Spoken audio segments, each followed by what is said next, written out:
Hello, shooters, loaders, and casters. Welcome to the Georgia Shooting Connection Friday Night live stream. We got Walter, we got Gene, we got Kyle, and he's going to do that thing he does. Good evening, everybody in the side chat. Love to see everybody here on a glorious Friday. Um, just got done doing a bunch of smelting, some wheel weights, making ingots. Got those put up, and I was grateful to be able to get back in here before it started. Um, Welcome to the panel. Hey, Viejo. Hey, Hot Pot. Good to see everybody. We'll go through the side chat here in a little bit, but I'm going to turn it over to Sir Hot Potus.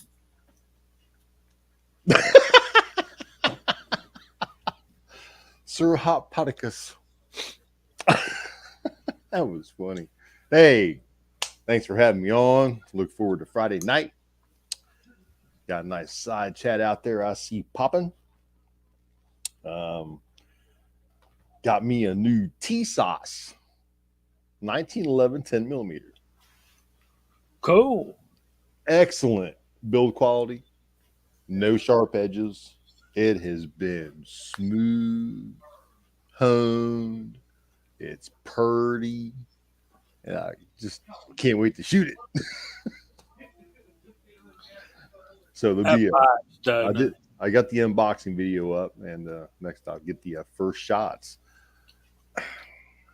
You know, Gene, I have not got a notification on a reloading from the Hot Pot video since before we left to go to Dead Zero. I'm going to have to go over there and just binge watch your stuff, apparently. That'll take He's you only about, put up about 40 videos since then. You're just going to get yourself some popcorn and sit down. I'll do it at work. I can't comment on them, but I can sit there and watch them. He didn't How you shoot doing, all the Walter? bullets I gave him. Hey, I'm doing well. Thanks for inviting me to participate here on the panel again. I always enjoy it. Look forward to this. I get up every Friday morning and go, yeah, it's Georgia night. And so I'm glad to be here. I don't have a whole lot going on because I'm in YouTube jail again. So there's not going to be any Moldy Monday coming up this week. And then next week, I'm heading over to the Valley of Death for a week and do some camping and hobnobbing with some of my motorcycle cronies. So, and there's no internet over there. So, but that don't mean I'm not doing anything out at the bench. Still doing some casting, and I'm getting some video stuff ready for when I'm allowed to repost it again. So, but I can't put anything up for a while. Anyway, doing well, healthy, not wealthy, not wise, but plenty healthy. How about you there, Mr. Diggins? Did they ding you for that Moldy Monday video? Yeah, they binned me for number 6, which was the RCBS 45 270 mold. Oh my God. Why, I don't know. We didn't do any casting in that video, but Clover Tax going to bat for me on it. So we'll see what happens. I want to see him start and have to apologize to some of us. Yeah, well, don't hold your breath. So we got a good crowd out there already. Boy, we do. I'll go through the chat here at about 8:30. So we'll be coming up with something to type on. CWB here, but he's going to be a little bit late. We've got 3 or 4 topics in mind that we want to try to cover. I think we might need to, even though it may seem sometimes somewhat political, I think we need to let Walter go ahead and talk about what he and Clover Tack talked about. Hey, Trees, what's up, brother? We got Bama Dad asked, is casting off limits on YouTube now? Has been for a while, Bama Dad. We can't show any casting at all, and there's reasons for it why YouTube doesn't like that. If we have time tonight, we'll talk a little bit about it later. We got some other stuff on the agenda, but Well, go ahead. You want to go ahead and deal with that now? So here's the deal. I had a long talk with Chris, that's CloverTac, and he's kind of an advocate for a lot of us reloaders and casters and shooters that have YouTube channels that have gotten in trouble with YouTube's um, obscure and obtrusive policies. Their policies about firearms and things related is nebulous. It's hard to understand because they're not very specific about what they say you can and can't do. Well, anyway, so that whole Moldy Monday series that I did, I designed specifically to avoid any kind of trouble with YouTube, and left out all of the bullet casting. You know, I'd say, here's the mold, you know, show the cavities. And then at the end of the casting session, without any casting in between, say, here's the bullets that we made. They found something on one of them they didn't like. And then it was the Scottish American Scotsman said, well, you need to get a hold of CloverTac. It sounds like you got, you know, the muddy end of the stick on that one, because it really was the same as all the rest of them. So I did. And I spent almost an hour on the phone with him the other night, and kind of what he is saying, and this is good for not just for those of you who have your own channels, but for those of you who subscribe to folks who are doing reloading and casting and shooting, to kind of know why you might not be seeing some of the stuff that we used to be able to post several years ago. And one of the problems that YouTube faces is safety issues, it turns out. That's only one of the things. And, you know, if you don't spend a certain amount of time talking about the safety and dangers of some of the stuff that you do and show how you mitigate that, then they flag you for it.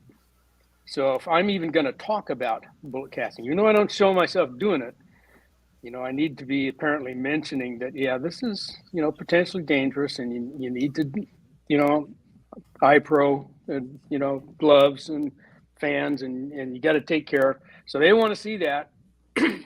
The other thing that they don't like is that if there's anything in that video that even slightly alludes to, hey, this might be a way for you to get around the law. Maybe you're not an eligible person to buy ammo. Well, hey, you can just reload, make your own. They don't want that. Same thing with casting bullets. YouTube considers a cast bullet as ammunition, even though the rest of us here know that it's not ammunition. That's a component, but it's not ammunition. They don't want to see you making that at all. You can't show lead going into a mold. You can't show a bullet falling out of a mold, whether it's a cold bullet in a mold that's been on your shelf for 6 months. It doesn't matter. You can't show that. So they don't want to see anything happening at your pot, and they don't want to see anything coming out of a mold. And they don't want you to be presenting this in any way, shape, manner, or form that someone might construe to be, hey, this is a way that I can circumvent the law in my state, in my county, my city, or in my particular case.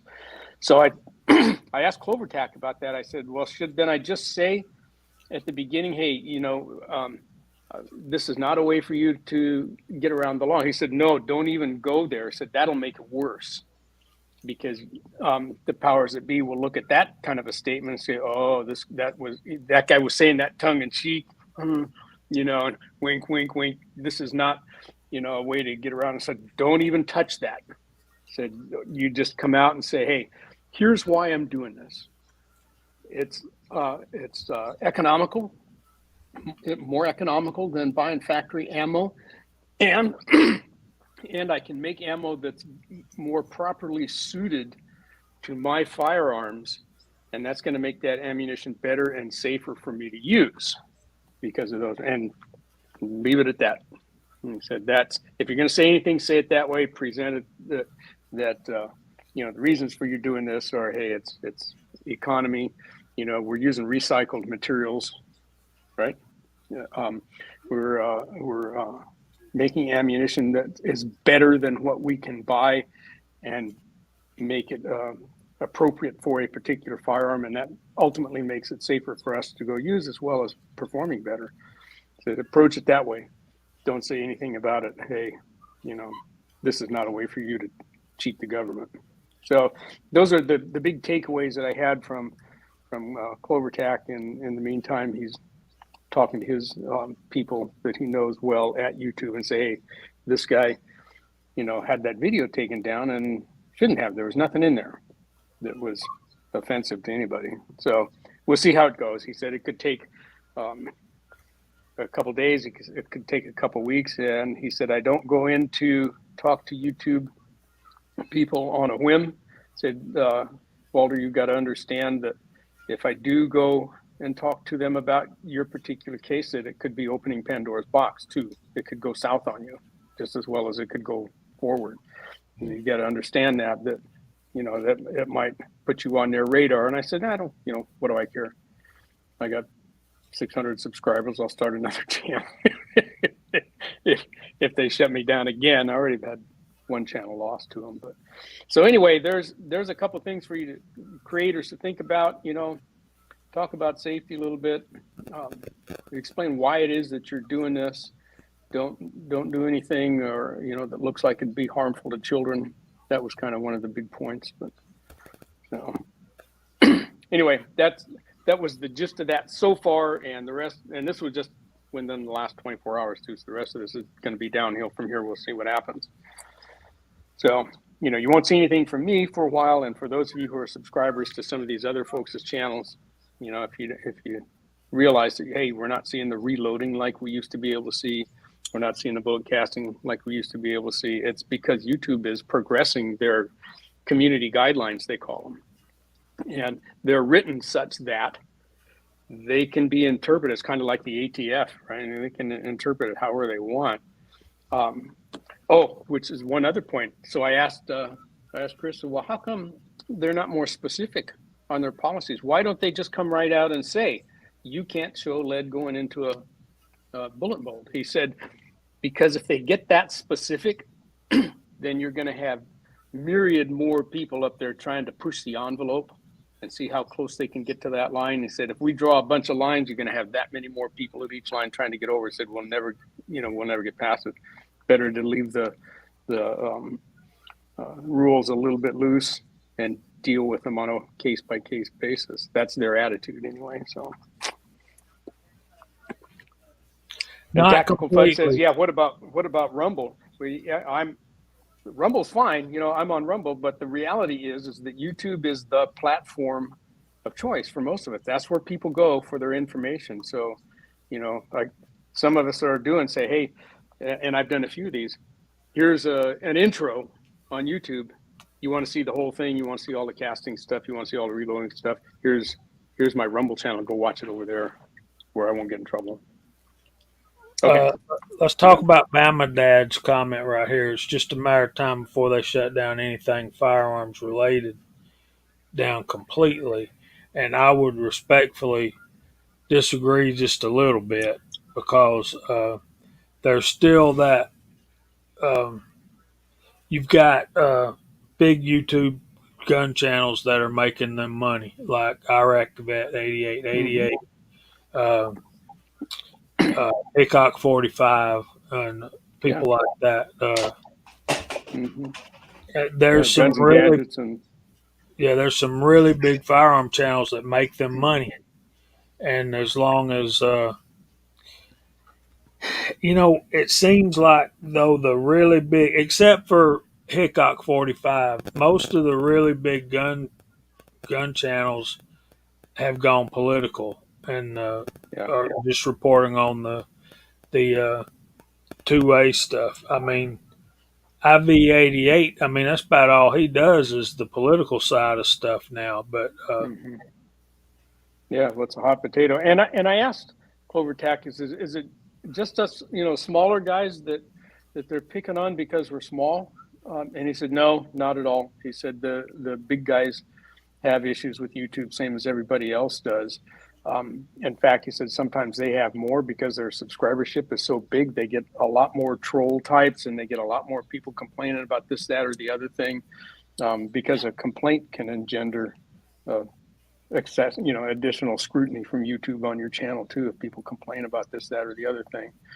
So he said, no, said the big guys have just as much trouble as you smaller guys, maybe more. Also, So, we are not the only platform of content that gets hit. right. Okay, we're like every other platform out there, every other subject matter. We're small, and we're just part of the entire whole. There's so many other subject matter channels and things out there that they get hit just as hard as we do. And I dealt with Clover when I got my channel back. That's who was helping me with everything. And that's the same thing. He told me the same thing, No, it's not how big or small you are, and it's not the subject matter of your channel. If you stray in against community guidelines, regardless of your content, if you're just doing book readings, you're sitting blah blah blah blah blah. Somebody doesn't like it and reports it. Now you're hit. It doesn't matter. Yeah. So we're all walking kind of a fine line here, trying to bring worthwhile content to everybody, and at the same time trying to stay out, off YouTube's radar, and do things that fits with the community guidelines. And like I said, it's a fine line, partly because the guidelines are wishy-washy at best, and partly because a lot of the stuff that we do is, people today take issue with, hence all of the guys that are going political. It's just a political hot potato right now. This, the kind of content that we like to do doesn't set well with everybody. So, Miss Kitty, we're going to get into some of your realm here in a few minutes. We got math problems. We're going to talk about. I I can't keep up. Bama Dad says, "Have you watched any of those lately? They are so content poor. I hardly ever look at their stuff anymore." And that's my point. They don't. They got guns hanging on a wall behind them. But as far as when's the last time you saw uh, Eric and them do a shooting video, Mm-hmm. um, or I mean, the one that's remained steadfast and true, and of course he's had to wiggle through the minefield as well, and that's Hickok 45. He still gets out there behind the house, and he still shoots what he wants to, and this, that, and the other. Um, but I think we all need to do all we can to abide by the community guidelines. But if we knew, um, and I understand being specific and all that kind of stuff, and I'm like, you know, you can do this, but you can't do that. Don't do this. Uh, you know, that would make it easier. But Well, and the other thing too, when you get a channel strike, you guys, what happens is they say with your first strike, you can't post anything for a week. If you get another one within 3 months, then you can't post anything for 2 weeks. And if you get a third one, your channel is erased within that 90-day period. Well, so in my case, for example, and I've had several channel strikes in the past. So you have the opportunity to appeal that strike. And all it is you click a button that says appeal, and you can type out a little message, and in a relatively short order, usually within minutes, they just come back and say, yeah, we reviewed and you're in violation. So the strike stands. They rarely read the message that you put, but if they would come back and say, hey, this is what we found offensive, or this is the part that we see that is in violation, please don't do that again, that would improve everybody's lot. But they don't do that. They just say, no, you violated the firearms policy. Well, my video had no firearms in it at all. And it doesn't say anything at all about bullet casting. It says you can't show how to make ammunition. there's other things that the firearms policy says too. So we Yeah. don't think we're making ammunition, but it doesn't matter what we think. But they won't tell you what it was you did wrong. They just said you done wrong. Period. Well, that makes it a little hard to not do that again when they don't tell you Yeah. what it is. Yeah. Now, I had a little closer communication with Google and YouTube. I was actually emailing back and forth with someone at Google YouTube when my channel went. But that was a different situation too. You know, my channel was hijacked. You know, and I had no control over it. And they went back and they seen the you know, I had to give the time and the date the last time I logged in, yada yada yada. They went back and they looked at it. You know, I had to supply, you know, all my URLs and stuff, but they went back and they looked at it and they seen where it changed, and it matched up with what I told them. That's the only reason I got my channel back, is because everything matched up. But if you do get in trouble like that, it is good to have somebody inside like Clover. He can help you and guide you. Oh yeah. Get you forms to fill out if this does happen. You know. Yeah, he's a great guy. I spent quite a bit of time with him. I was very impressed with his knowledge of how YouTube and Google's administration thinks and how they work, and why they do things the way they do, or at least why they say they do things the way they do. So it was very enlightening. And he told me, he said, never think that, he said, if you change the title of one of your videos, someone knows it. Someone's seen that you changed the title of your video.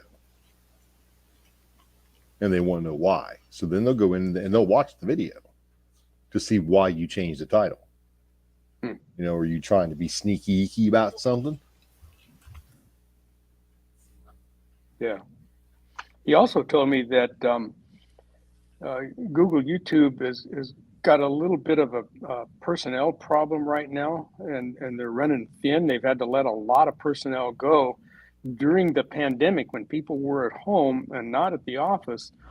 The viewership on YouTube skyrocketed, and they needed to bring in a lot of people to come in and handle all of this monitoring stuff. He said, well, that's dropped way off now, so they've had to let people go.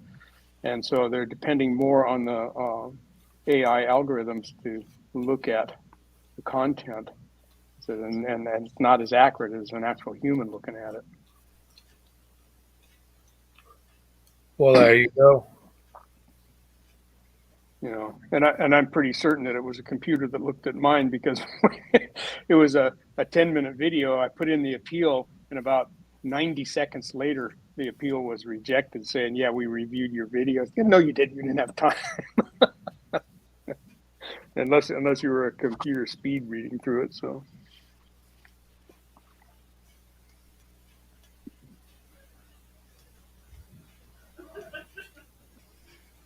I might just decide to go live tomorrow morning, and let's see if we can get a strike. Because we've tried it before, and it has failed. And then in other videos that we've all been associated with, nothing that we thought would be strike worthy got the channel banned. You know, so we might try to get me a strike tomorrow. I'm not sure yet. I'm not above it. Or below. Yeah. If YouTube don't like it, they can get over it. If not, the heck with them, they can get under it.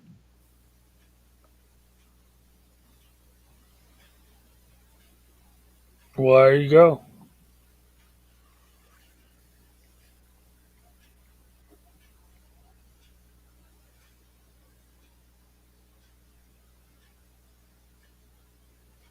I'm looking for something, y'all. Bear with me.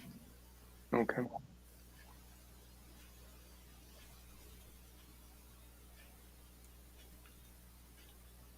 Maybe we should get on to the next.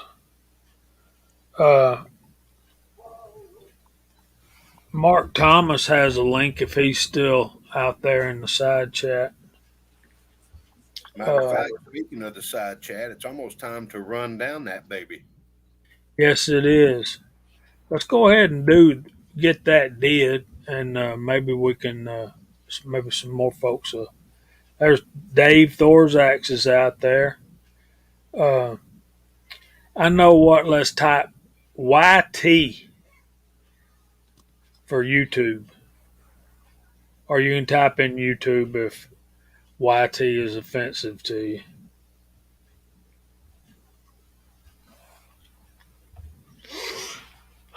So there, we'll say hey to you. But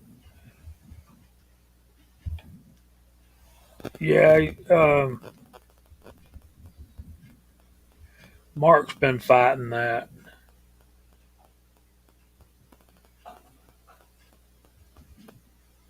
Okay, so we got Mark Thomas is out there. We got Bama Dad.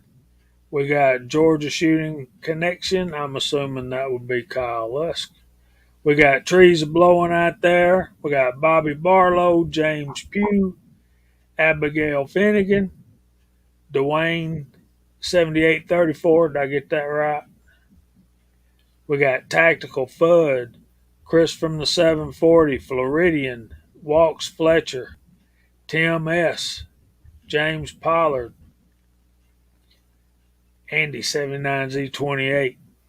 Wes is out there. Kyle, Edward Petty, 6 shooter Texan. Thorzax, what's going on, buddy? 3 Jeep Discovery. Fuzz T4 8, Chris 338, DWD 37, 76 Highboy Reloading, Tactical Fud, Papa's Place, Tommy Boy, G23, GGW Outdoors, Miss Kitty, MacMan 039 Reloading is there. And I think that's everybody. Reloader 762.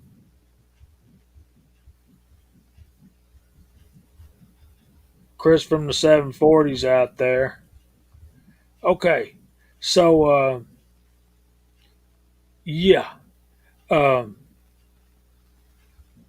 Kyle, not Kyle Lusk. Kyle, let me find him. I saw him just a minute ago.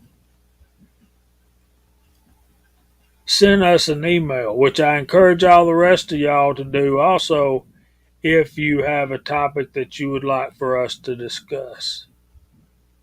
This guy, Kyle, not Kyle Lusk. So he sent us an email and wanted us to discuss breaking in a new rifle barrel. So there's Jason Stewart. He just snuck in. Check your email, Jason. Let's see. Okay. Uh, as Kyle was talking about last week, he bought a new Ruger American rifle chambered in 308 Winchester. Well, he got us a sent us an email, and there's Jason Stewart. What's going on, bud? Hey, good evening, guys. How y'all doing? We're doing good. We're about to talk about new rifle barrel break-in. So you hopefully this conversation do you some good here pretty soon. That's what I was thinking as soon as I heard you mention it. Okay, and Tommy Boy asked the same thing I was thinking. Custom or factory? Custom barrels, yeah. Do all you can to get that thing as smooth as you can, as quick as you can. And when Kyle sent us this email, I started doing research, and not hours and hours of digging and reading or anything like that. But I think the main thing what we're talking about, what we want to do is we want to get all of those nicks and burrs and any inform in what's the word bad places. Get it smoothed out as well as we can, as fast as we can. So what we're doing is we're firing a shot or two shots or three shots or whatever, cleaning the barrel, and then repeating it a certain number of times. And what we're doing is we're trying to get it. That's it, Tommy boy. Thank you. I ain't even gonna try to say it. I'm just gonna put his comment up there. Yeehaw! Or as Willie would say, woohoo!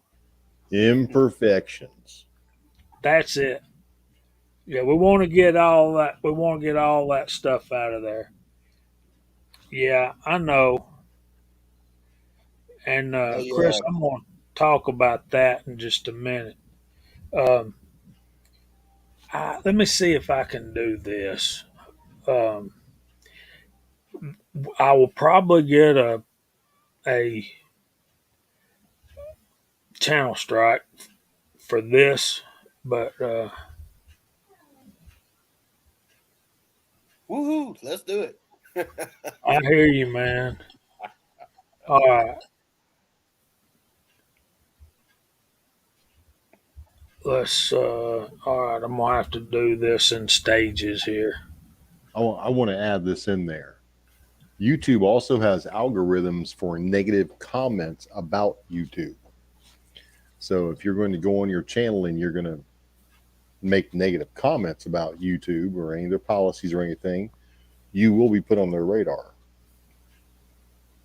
And after so many times of them catching you saying this YouTube and that YouTube and da da da da da da, da well, all of a sudden your channel's not there anymore and you wondered why.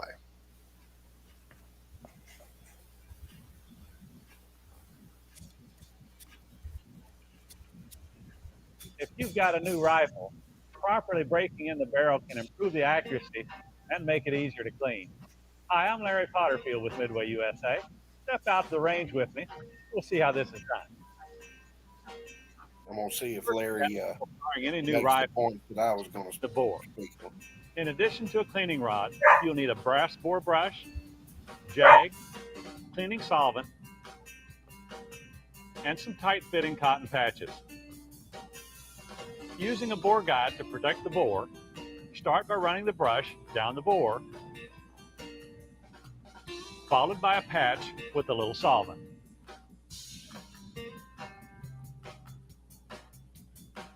A dry patch finishes the job. Once you've cleaned the bore, you're ready to take your first shot. Now clean the bore again using the same process. Let the barrel cool and fire another shot. Repeat this process of cleaning after each shot for a total of 5 shots.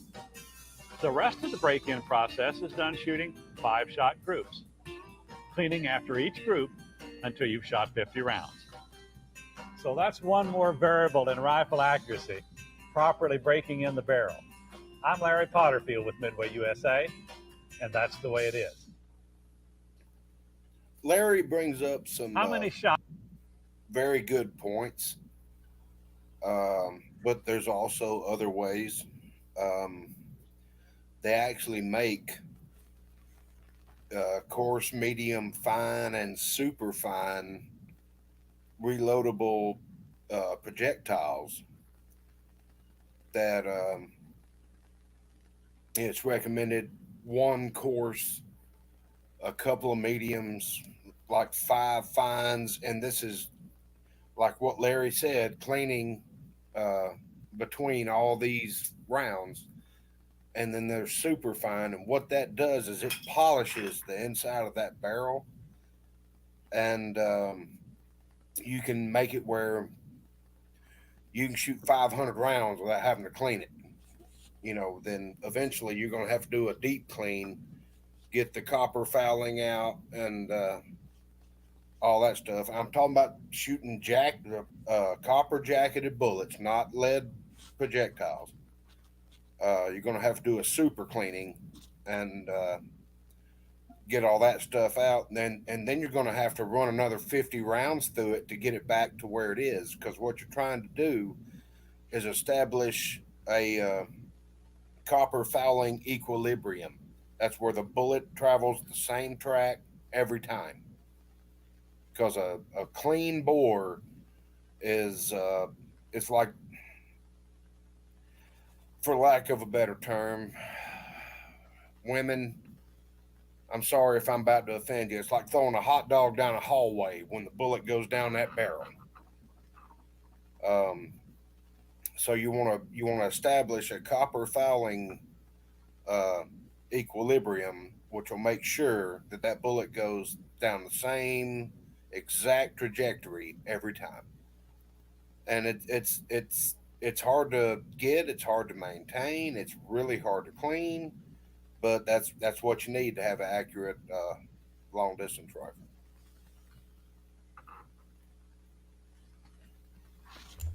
I got a real stupid question, so don't make fun of me. About the technique he was just using. Uh, he was using like a jag and pushing a patch all the way through. I never use those jags. I use the little loop, put the patch through it. I push the patch all the way through and then pull it back through. Should I not be pulling it back through? He was pulling his phosphorus brush back through, which uh,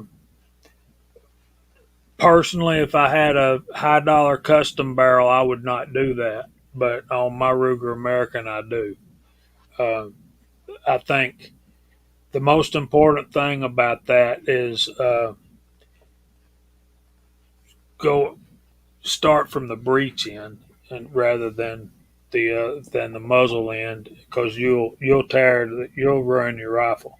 One thing you got to understand is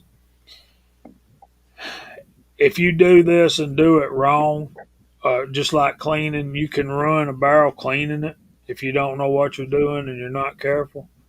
Just just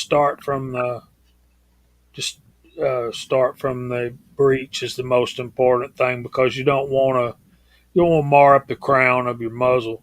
That's where your inaccuracy will come from. Tommy Boy says pulling it back through won't hurt a thing. It and Jason, it seems to me like those jags would do more damage the than the loop that you're describing. Okay, cool. Well, what about if you got a threaded muzzle and you got a thread protector on the end? Do you take that thread protector off or you leave it on there? I would leave it on till I got done. Then I would take it off and clean my uh, threads on both, and then put it back on there. And I would get it tight. And I would, if it's like on an AR platform, I would probably put some anti-seize on it, and then get it as tight as I could.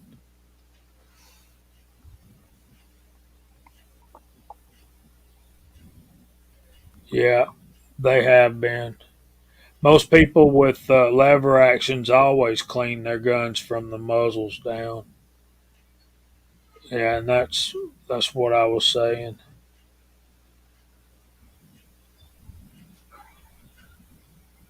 Pollard says he don't believe a bronze brush can damage a high carbon barrel.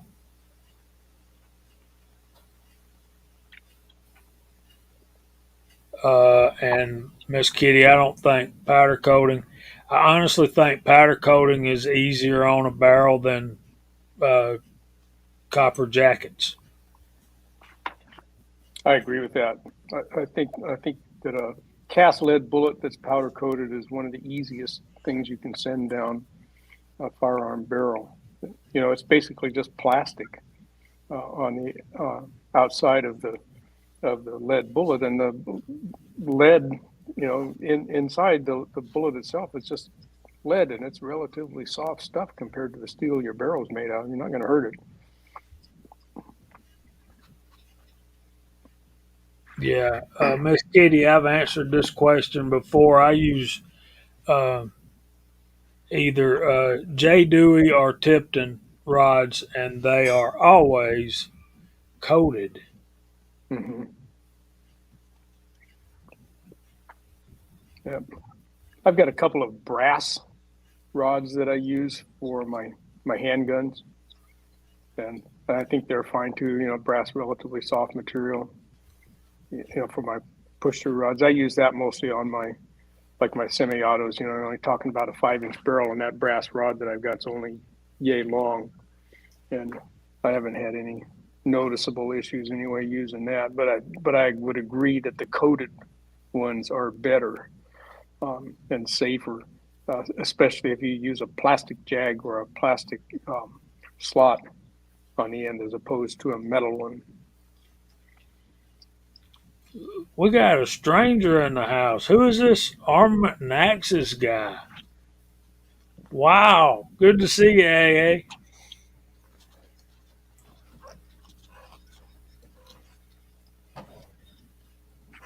Yeah, uh,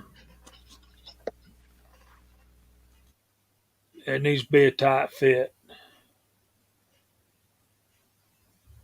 Uh, and he says he puts a rubber washer on his cleaning rod so he don't hit the crown. Right. And there's various kinds of bore guides that you can use too that will guide your cleaning rod through the center of the bore as opposed to allowing it to chatter up against either the crown or the breech end, depending on what kind of bore guide you have. My lever guns, like the Henrys at least, they're pretty easy to pull the bolt out. There's one screw that takes the lever off. You take the lever off, and the bolt will come out. There's another little piece in there you got to watch for, but that allows you to clean from the breech end, which I prefer to do myself too whenever I can. Not every rifle is that easy to do, but those Henrys are pretty simple. That's one of the things I like about the Henrys. They copied the Marlin design for the most part. I think as long as uh, Andy's talking about, he's got aluminum rods and James Pugh has brass rods. I think as long as it's softer than the steel, you're probably all right. Mm-hmm. Again, it all has to be used judiciously. You don't want to get in there and pretend you're working a jackhammer or something with that stuff. Exercise care and caution and treat your firearms with the love and affection to which they, deserve. You paid a lot of money for them. Don't be beating them up. That's a very good point, Walter. You paid a lot of money for it. Take care of it. And the Dewey rods, doesn't matter if it's a long gun or just a revolver or something like Mm-hmm. that. You always want to make sure that you protect the breech end and the crown. And if you go in, like you said, if you go in there with a jackhammer, that's just not good. What? I understand that. Henry will not send 6-shooter Texan a firing pin. Do they know you're a Oh machine? man, What's going on there? You're not a gunsmith. that's ridiculous. That firing pin, the tip of it broke right off during a match for him, and they won't replace that. You'd think they'd stand by that $2 part. I think they're going to not send it to him because he's not a registered gunsmith. And Maybe. like Andy had the same problem with uh, Mossberg. I'll show a couple of things Uh, right quick. You may have me rethinking some of my decisions in the future after making that statement, sir.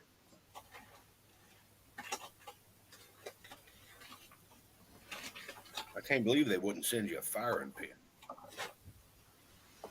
This is my Lyman bore guide. It's the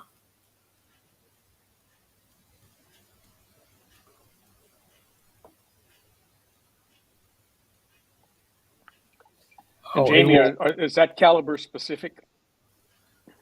Not really. Okay. You have several of these. Oh, that he won't. They want you to send it to them and let them fix it. Yeah, I agree. Yeah, how much of a gunsmith you got to be to put a firing pin in?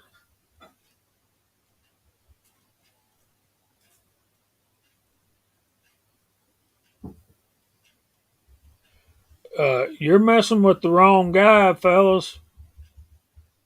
Six shooter will make his own firing pins and start selling them, and they'll be better than the ones you're putting in their gun in your gun. That's a lot of truth in that. He can do it. That's a good point, Jamie. So Yeah, I mean, you might as well.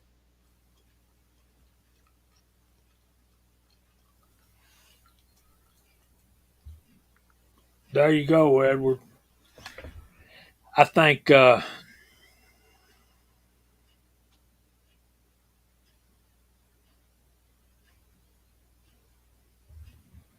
think a lot of this stuff is.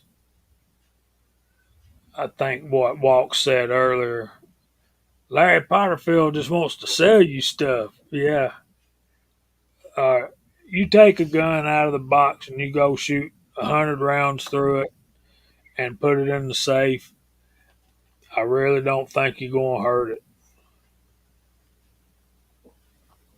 Unless it's a shotgun.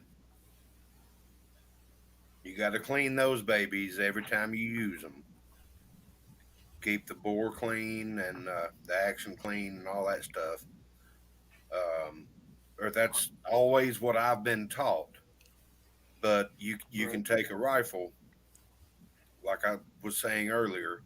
You can take a rifle, shoot it 25, 50 rounds, whatever, and stick it in the gun safe. As long as you wipe down the outside of it, get your fingerprints and everything off of it, the oil from your hands, it should be fine. But I was always taught clean a shotgun every time you use it. Let's hear opinions on that. Let's see. I got a JM Pro for 3 gun. Um, they claimed you could shoot 800 or 1,000 rounds through it without cleaning it. So I put it to the test. In just over 500 rounds, started locking up.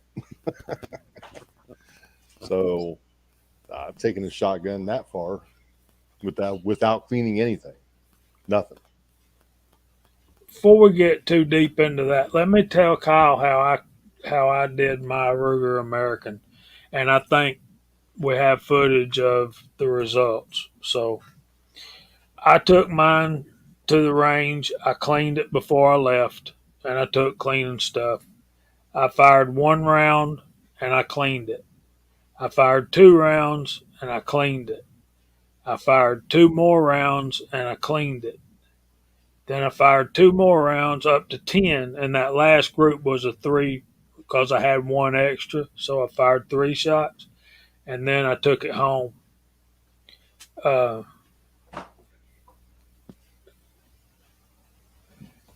and I understand 6 shooter Texan, but when I got it home, I had 10 shots through it, and I took a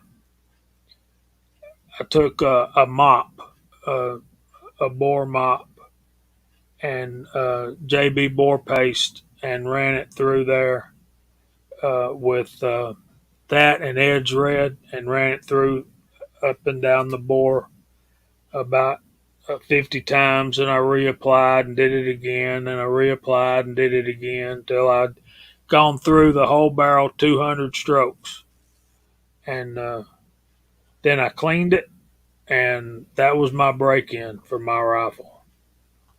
Next time I took it out, I shot about, it was at dead zero the first time, and first time I made it out to 1,000 with it, and shot good, and maybe somewhere between 30 and 40 rounds, I would guess, maybe 50, but I doubt it. And then the last time we shot probably 50 rounds through it again. So I'm just now getting around that 100 round mark. But Dave earlier, Thorzak's was talking about it's not really broken in till you get to 500 rounds, and you've got rounds out there now that are notorious as being barrel burners, and you take them out, and like Walks is talking about here, shot 500 rounds in 2 days, and that was shotgun though. So yeah,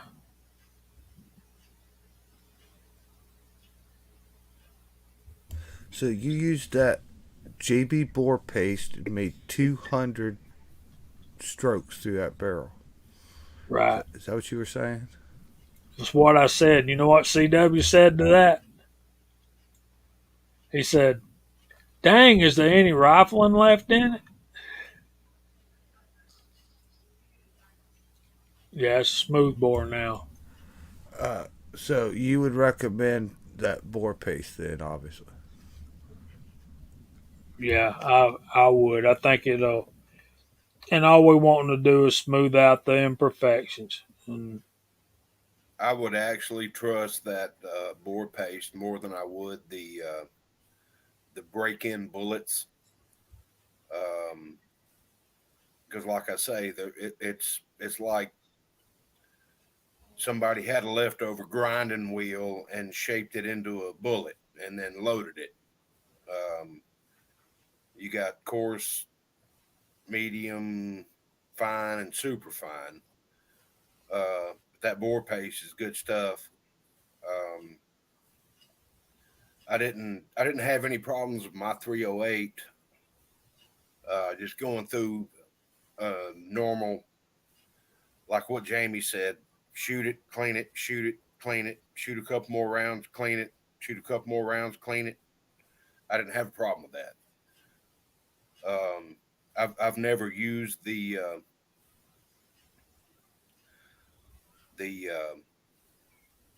I'm sorry, I'm getting distracted by the chat.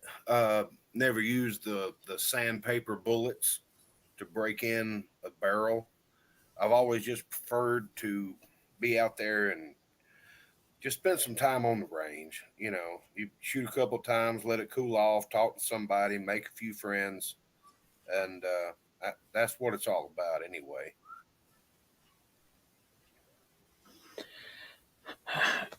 six.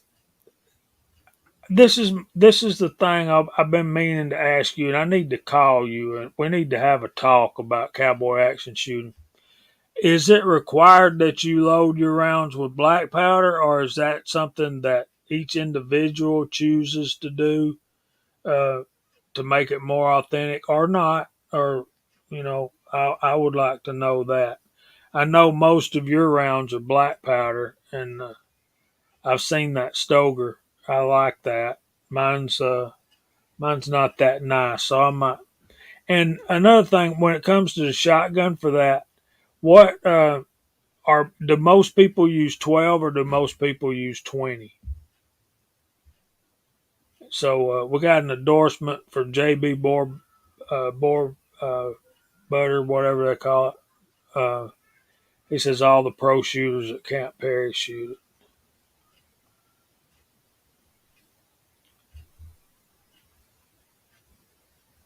There you go.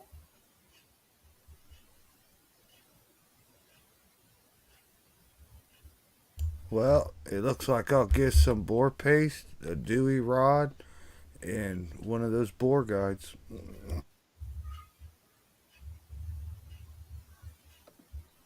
That's Okay. what Andy just said.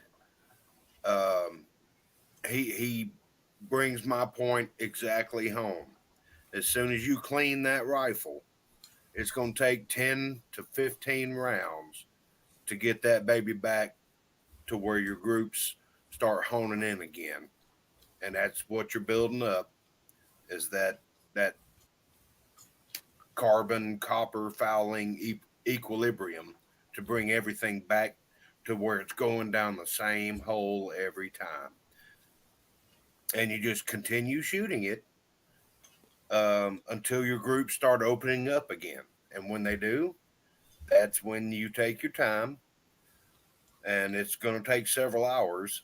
You're going to use all kinds of stuff and break down everything that's in the barrel and the chamber and all that, and return it back to pretty much factory. Then it's going to take another 10, 15 rounds, and you'll get your groups back.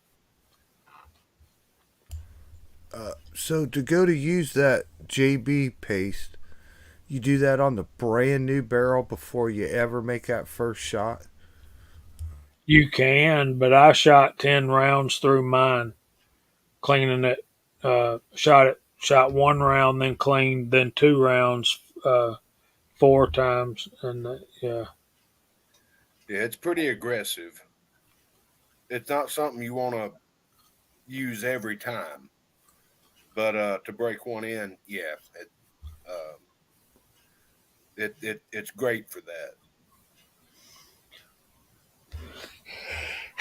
Excuse me. I'll say this, 6 shooter Texan, that black powder coming out of those guns, man, it looks awful authentic. It's really awesome looking.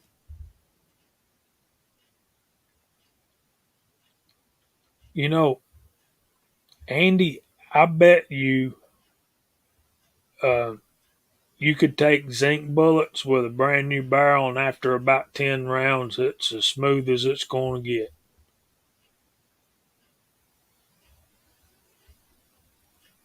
Because that stuff's hard, man.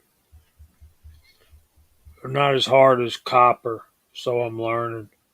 So, Rune, good to see Rune out there. I got to tell you, Jamie, you asking me to save my zinc for you.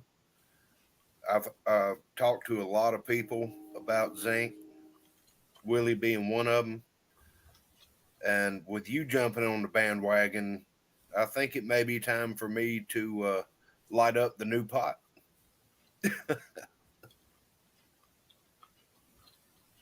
Yeah, those, I did not, Andy, because some more folks wanted to shoot that rifle. Uh, those things shot wonderful, y'all. I'm gonna be working on that video this weekend, and I'm gonna put it in with some other stuff. JB Bore cleaner is different than JB Bore paste. I think what I used was the paste.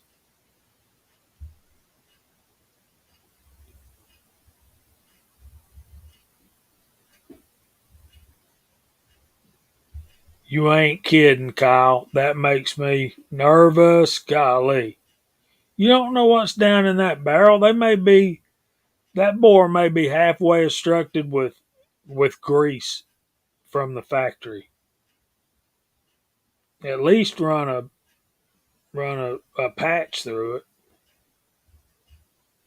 Yeah, agreed. I don't like to shoot a new firearm, um, whether it's a used and new to me or brand new out of the box before I bring it home. At least field strip, run a patch through it, take a look and see what's in that barrel, and go through the manual and operate the firearm a little bit before I take it to the range and just start shooting it. Yeah, I clean up like my last video, the BRG Elite 9. I cleaned that gun before I took it. I sat here on at the bench and cleaned that before I took it up Mm-hmm. there. And the uh, the factory oil soaked up into that foam and that's in that case. And when Gene pulled it out of the case on that video, it looked like it hadn't been cleaned. But I assure you, the insides of that gun had all of the uh, factory grease and oil removed and replaced with something better. I can see how paper patching would make a barrel do really well. Well, I'm a statement to what you just said, Jamie. Um, my 8 millimeter Mauser, I cleaned the barrel, wiped everything down, got everything cosmoline free, got it out to dead zero, and it wouldn't go boom. I brought that thing home and started taking the bolt assembly apart, and I was like, "Good Lord, no wonder it wouldn't shoot." but it's clean now. I can't wait to shoot it. But yeah, you're right. You gotta clean all that stuff up and get it ready to go. So we got some new folks popping in here. Uh, Double A says at least run a patch through it. We got Hipparchus coming in. Um, Paul Loud's here. We can start now because somebody's knocking at the back door. We're just waiting on their devices to connect. You know, your your real friends come to the side door or the back door. When somebody knocks on the front door, it's either the cops or a bill collector, right? Or your pastor. Yeah, your real friends don't knock at all. They just come right on in.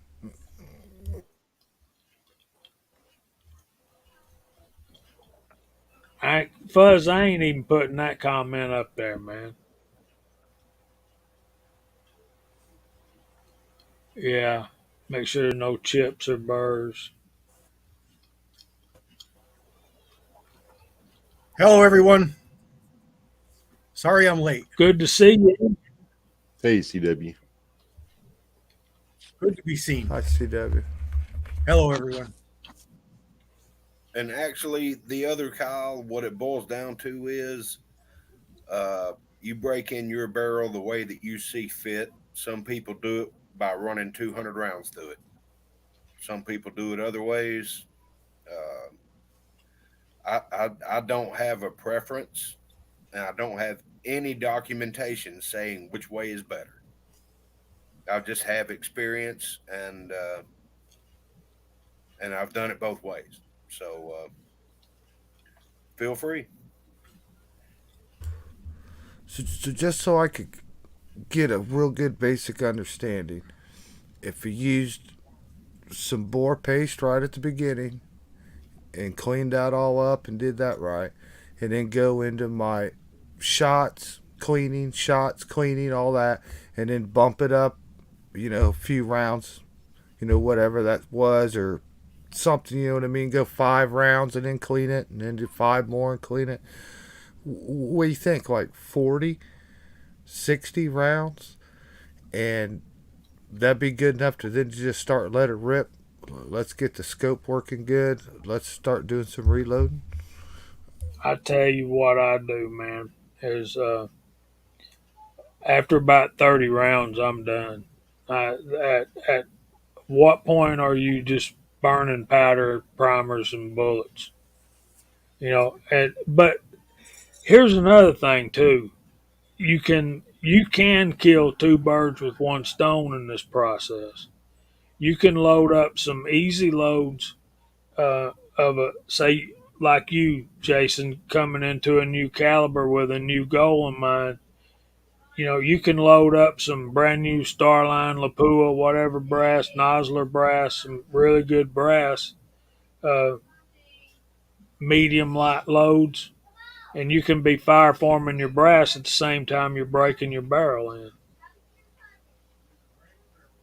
Because, like we talked about earlier in the series about precision rifling, when you go to a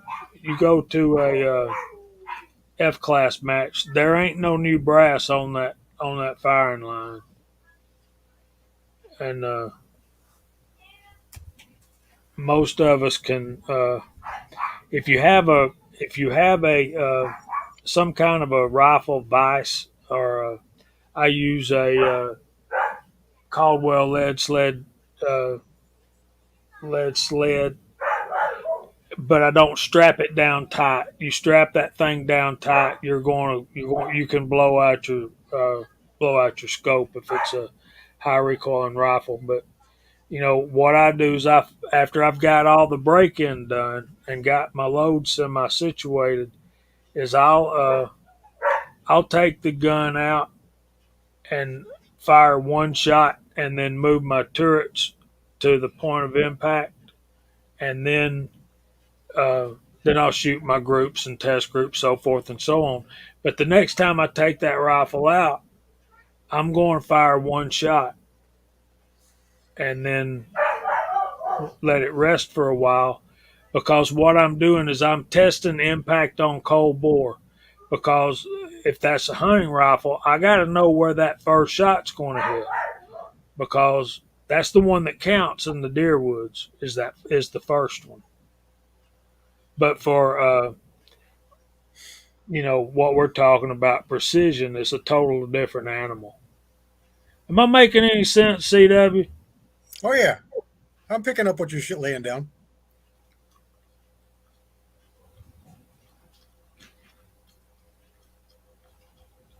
Where did we? How far did we get on our topics? What are we talking about? Barrel break in? Is that what Um, you're kind of melding it all together?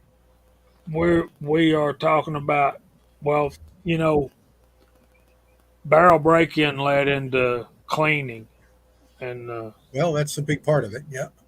yeah. So if you go and break in a barrel, There's both sides of the fence, and again, I'm sorry I missed. I wasn't even able to listen, so I don't know if this has been gone over. But there's two sides of the fence on it. There's people that say it's a total waste of time, and then there's people that suggest you to do it. There's the best advice I can give you is you're not going to find much recommendations from manufacturers of new firearms unless it's a custom rifle. You'll probably have some recommendations, but like a Ruger or a Remington or a Winchester, you're not going to find any recommendations on what to do and how to do it. So you're going to have to go by who you trust or what you've done or what you think you should do, and that's really the sum total of it. What you've got is a brand new machined part, and you want to look to see what's been done to that part. Um, I came in just as Jason was talking about bore paste and polishes, and that is a pretty harsh treatment, and it is warranted sometimes. Again, that's why I recommend you look at the manufacturer and see what's been done, because you can get some custom barrels. Like if you look at some Legias or Kriegers or a couple other brands, they're polished. They're not just cut and chambered and sent along. They're polished and treated, and a lot of time is spent. So there's really less break-in involved with those. But if you read their recommendations, they even recommend break-in.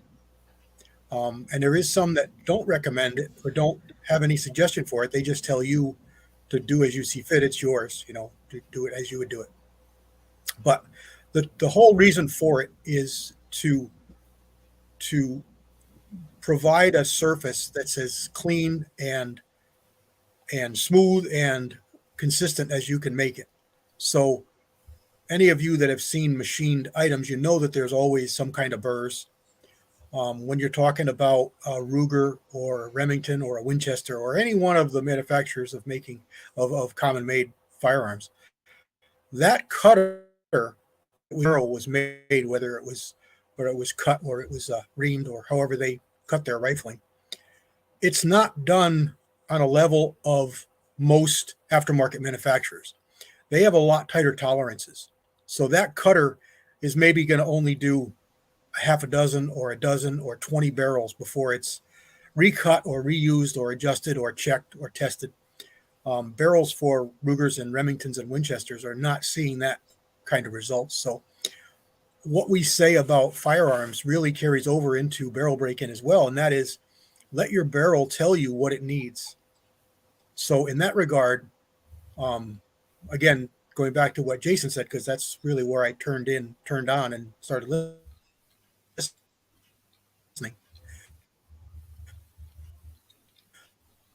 You want to let your barrel is enough. As your gun gets dirty, you clean it. When it doesn't get any hold that copper fouling anymore, you're probably aware your barrel is broke in. So you let your barrel tell you. Most companies will tell you shoot it once, clean it once, shoot it once, clean it once for about 10 to 25 rounds, and then shoot 3 to 5 round groups and clean it, and then shoot whatever the gun barrel tells you. If you start seeing less and less fouling, your barrel is getting broken in. So it's not seeing the fouling sticking inside the barrel. It's either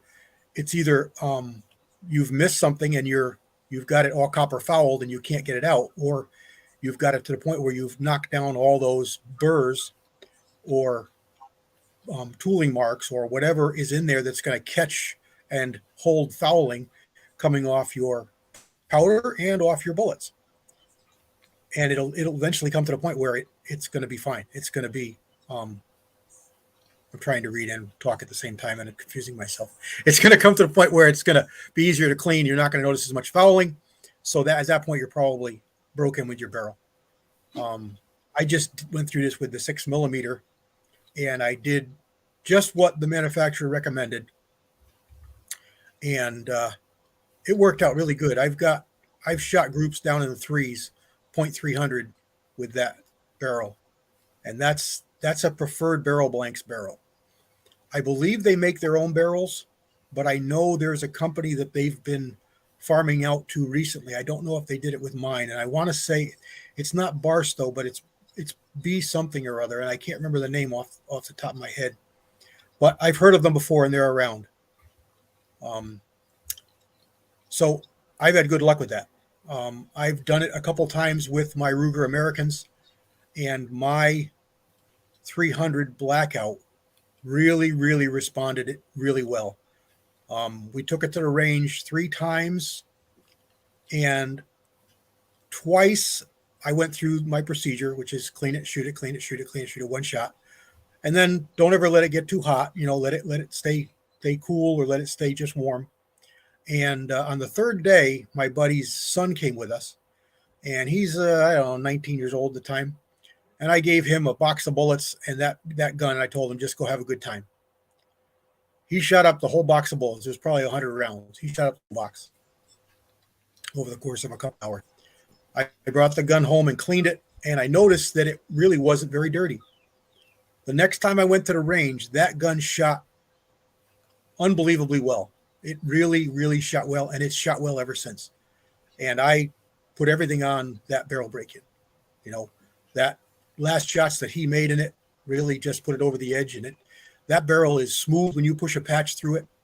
It's almost slick, and you can really feel the difference. It feels like you almost want to say it's a shot out barrel. It's so smooth. But that's when a barrel is really, really smooth and slick. So if you've got a barrel that's really, really bad, lots of chatter marks in it, lots of junk in it, lots of just junk in it, you can lap it with these grinding compounds, light, smooth, not heavy duty stuff. Bore paste, JB bore paste is a really good one. And that'll take off material way faster than shooting it. Shooting it, you're really burnishing it. You're not really grinding anything. You're burnishing it down. You're rubbing steel, or you're rubbing copper over steel. Of course, the copper is a lot softer, and the copper is moving the steel, but not nearly as fast or as much as a compound, a grinding compound, some kind of a pumice or something. So, there's different schools of thought as to how much you want to do. There's also you can put JB bore paste on bullets and fire them. It's a fire lapping. That's really harsh, but it can be done, and it's done to good effect if you know what you're doing. So pretty much I would say to somebody who hasn't done it or doesn't know, shoot it and clean it, shoot it and clean it. And then after you get enough rounds that you start to see that it's staying cleaner, shoot 5 and 10 rounds and then clean it, and 5 and 10 rounds and clean it without letting it get too hot, because he kills. If you can't hold your hand on it, it's too hot to shoot. Hold your hand on it. I don't mean touch it. If you can't hold your hand on it, it's too hot to shoot. I like to bring some other gun, 22 or a couple 22s or something, and when the barrel gets hot, I open the bolt, take the bolt out, set it aside, and start plinking away with a 22 or something else, and then come back to the other gun when it's cooled off. That's what I That's do. that's where having a bipod comes in handy. You can just flop that down, and set it to the side. Yep. There's also barrel chillers. They're basically little fans that plug in your barrel. I've got one of those. I picked up last summer, farting around on the phone, probably laying in a hospital bed, and I ordered it, and I haven't had a chance to use it yet. But double A batteries, and it plugs in the barrel, and it hangs off the side.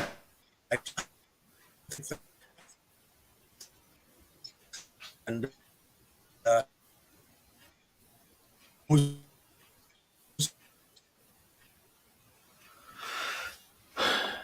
So CW, you'll be walking along, talking along, and we can hear everything fine. And then you start roboting, and then in a few minutes you're back sounding perfectly normal. Uh, yeah, are you? I'm lagging a little bit. I apologize. I see I'm lagging a little bit here. That's crazy.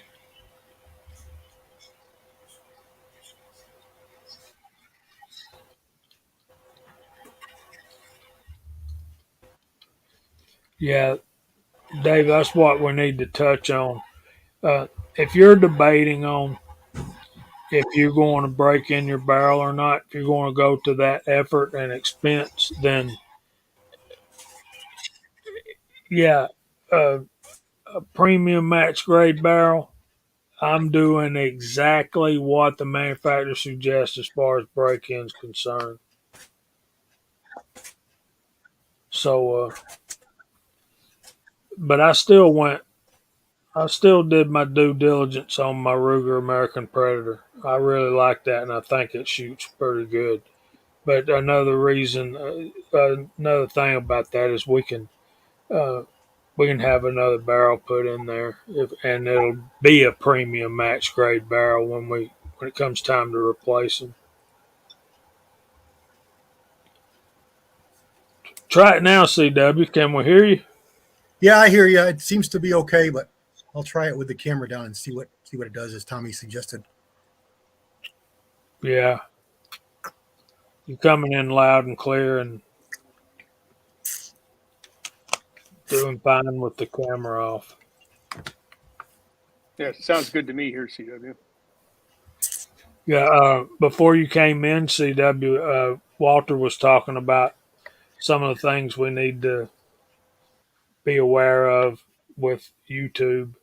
It seems to me they've drawn a little target on Walter's backside. Yeah, I don't like it. Yeah, Walter and I have they don't talked. like me. But we got Gene that's looking at new rifles to do long range. We got Jason looking at rifles to do Yeah, long range. yeah. So Jason and I Uh, talked for probably 45 minutes the other day. So yeah, I that's went exciting. ahead and did more than talk about one tonight. Uh oh. Uh oh. ooh, tell us, do tell. Well, I'm gonna go order it in the morning because my guy wasn't there. It was just the younger kids, but they made sure they could get it. And I came home tonight and ordered a new stock for it. Woohoo! I Magpul. ordered. Uh, well, let me see. Here's the page. It's a Remington 700 SPS Tactical AACSD in Chihuahua green synthetic stock uh, in 6.5 Creedmoor.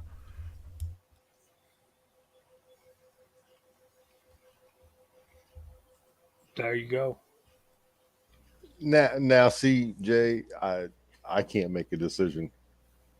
Oh man, I've been bouncing I, around. See, I was I gonna get a Ruger and a cheap scope. He didn't really have any good scopes there. I was gonna get some rings, the Ruger cheap scope, and was gonna take it from the store and run right on out and start shooting it, breaking it in, getting some brass. Like right now, I was just gonna get a cheap scope, basically for some sights. You know what I mean? And I kept wanting that Ruger, and then he looked it up and he could find this one. It really wasn't a whole lot more, and I decided just to go with this one. And really, I watched a video of all people Such on this rifle, and I really liked the way it was. And when I was over at Indy, I went and checked out this Hogue stock that it comes with, and I really liked it. I really liked the feel, even though it's like that rubbery deal. I really kind of liked it, man. It seemed okay. That's, So that's the same stock I got. the the thing about why I ordered a new stock is because I got the exact same stock that this gun's going to come with, except the factory one they were cutting corners, and it's pillar bedded, and that's it. As where I just ordered the same color, same everything stock, except this one's free floated, it's pillar bedded, and it's got like aluminum from the front all the way to the back. It's a full bedded aluminum like chassis on the inside of it. So I liked it, and it'll look just like it does originally, but should function a little better and should be a little stiffer on the front end of it. So it's a start. It's a start. It's not the greatest gun in the world. It's not the last one in the world. It's really my first bolt action other than, well, I'm trading in my Mosins, and I only shot them a couple times. That's the only bolt action I got. I don't know if that really counts or not. So my new gun's going to be called From Russia with Love, because I basically traded off some Mosins to get a Remington. So I think I'm doing okay. Who makes the stock, Jason? What's that, CW? Who makes the stock? Hogue. Okay. They're basically, those Hogue stocks are basically chassis with a rubber coating. So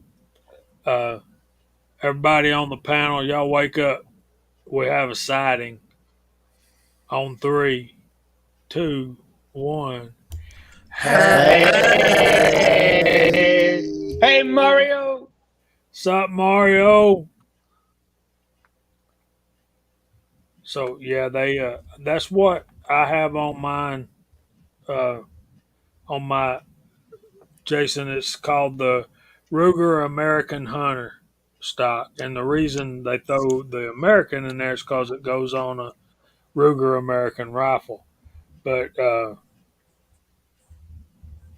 lot of them, they have the Hogue 700 Hunter and for the Remington 700 series. So that's probably what you got. Here, I'll pull a picture up just a second.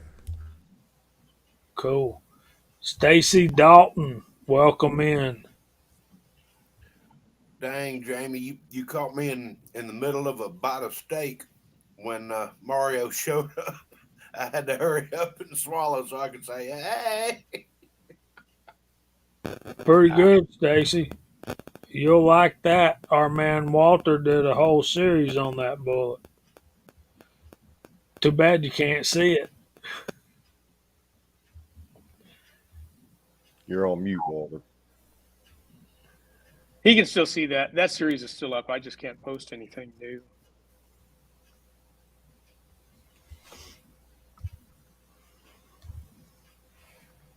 Yeah, Jay. All those ones we looked at over there, all those Creedmoors. I'm still stuck on one. But the others got my attention. You liked the Bagara, didn't you? Yeah, that's the one I'm stuck on. Christensen Arms has got a really nice one too. I looked at one of those. Yeah, man, I really liked all of them. Oh, I yeah, really liked that's that quality Colt, stuff. that Colt rifle, but I just really didn't want. I just wanted like a hunting rifle. You know what I mean? I didn't want the all tactical out exposed aluminum full chassis and stuff. You know what I mean? I didn't really want a chassis gun. I wanted like I said, like just a regular rifle. Yeah, I Not want there's one. anything wrong with those new guns. I think they're cool, but they're like kind of driven for that, that competition, long range shooting, and I just want something with a scope, and I could just throw it on the bench. You know what I mean? Oh yeah, I get it. I get it. I just like the look of those chassis ones. Purpose built. I'm not really a go out hunter kind of guy.